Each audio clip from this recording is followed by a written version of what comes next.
We've referenced some different returns to the Red Sox organization that you've had, and it actually sheds an interesting light on this one, because in 2012 we referenced that as that year when you were returning from Tommy John surgery.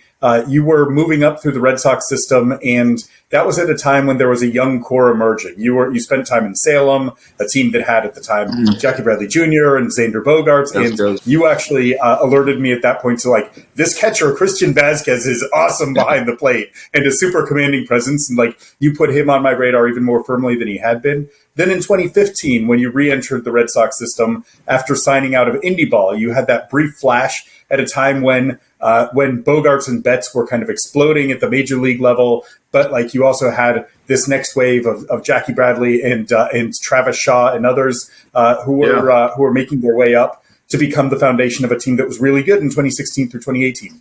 You only spent a little bit of time in AAA this year. You had the one appearance. Nonetheless, you're certainly probably, because you live here, aware of the reputation that precedes Kyle Teal and Roman Anthony and Christian Campbell. What do you see as you look at kind of that group taking shape, in the fact that it is a group taking shape that has kind of its own identity, as opposed to being like prospect here, prospect there, that it's like a group coming through the minor leagues? Yeah, I definitely, you nailed those three guys right there. Another guy that comes to mind is Richard Fitz, right-handed pitcher, starter who, threw the ball really well when I was there. But with, throwing to Kyle Teal, being around Campbell and why am I drawing a blank on Roman Anthony? He's only 20, so I almost you and he debuted in the same year. You're confusing him with one of your son's teammates in the Cooperstown tournament. It's easy to do. They're all the same age. I was thinking, Roman Anthony. So Roman Anthony, Kristen Campbell, and Kyle Teal, all like with when I look at those three guys, the first thing I'm always, and I don't know how much I want to dive into this, but when I observe players, I look around, I see things, whatever. You just, through experience, you've been able to kind of make this Rolodex of players and get things that stand out about guys. And it's not, I don't want to say I never, but I rarely do the comparison game. I don't want to say, well, he reminds me of this guy, he reminds me of that guy. Everybody's their own individual player. But really, when you look at the players, like, okay, they're here at this level or whatever level that they're at. How do they go about their business before a game? How even all the way down to like the handshake, before the game or whatever, the high five, whatever you want to call it. That has a level of kind of information that you can see that is going to be taking out into the game, right? Because if it's more of a, assertive, like, okay, this guy's, serious, he's not going to go out there and, it's not that they don't have fun. It's just a different, everybody has their own personality. If somebody's got more of a, whatever kind of, more involved handshake, maybe there's a different level of enthusiasm that they take to the ballpark or like out to the field. It's little things like that. I don't know why, but it feeds into, the makeup of a player. But, Roman Anthony, Campbell, and Teal, all three have an incredible aptitude for the game. They, if I go to Teal, we talk about the catching department, enthusiastic, wants to learn more about the game, intuitive as far as, now he would be the guy that I was able to spend the most time with because obviously we were able to talk the day before I was going to pitch and kind of get on the same page, and then even during the game, chatting with him in between innings, after the game, and then following up and talking with him the day after we had worked together. But his enthusiasm, his excitement, his rawness, and what I mean by that is just like his ability to look at the game and see it for what it is, and just kind of not take in too much. It's not really clouded yet, so there's a lot of great room to be able to lay down the proper foundation,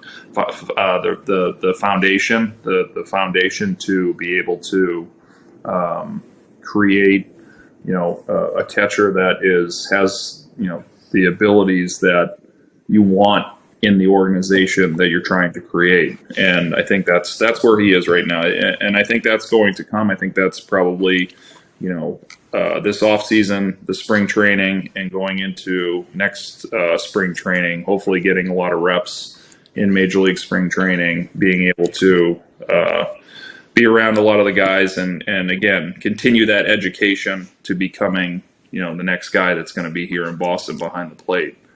Roman Anthony, I think, by this time next year, we're going to be watching him probably at, I don't know, I could say, if I was going to say he's going to be on the team out of spring training, I wouldn't be surprised. If you were going to say that he's going to be an all-star next year, it wouldn't surprise me. In the running for Rookie of the Year, I wouldn't be surprised. So, well beyond his years in maturity. And I think that his ability and what he can do at the plate is, if not ready now, will be ready next year for the Major League level. And I think some of that will have to come under some obviously trying times that young players have that haven't seen the pitching. And what I mean by they haven't seen the pitching, they're just not used to how the adjustments are going to be made against them, and then they're going to have to counteract that and make the adjustment for the pitcher, right? So, and again, I think he's going to be ready for the big leagues next year at some point. If not right out of spring training, then at some point, because maybe a little bit more seasoning under his belt in Worcester.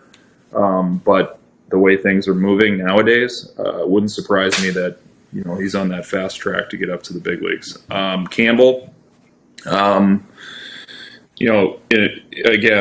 the way he plays the game with the enthusiasm, just the intensity that he plays the game, I think is something that I noticed right away in his at bats. He has maybe a little bit more of that Frank Thomas front foot kind of finish swing, and there's my comparison. It's a pretty good one, but it's a good one. That's it. But his ability, his bat to ball ability, obviously his ability on the base paths, the way he handles himself in the clubhouse, quiet but charismatic, just the way he goes about the work before the game. Just stuff that I've observed. I think again he is again right on that level of being a big leaguer very soon. I didn't get to see Campbell as much as I got to see Anthony, but what I got to see, out of both those, all three of those guys, the future of Boston. And obviously, it's a credit to Craig Breslow and how they've been able to develop these guys and have kind of that constant line of communication to the players. I believe throughout the organization has put these guys in a spot where they're going to be very successful big leaguers at some point.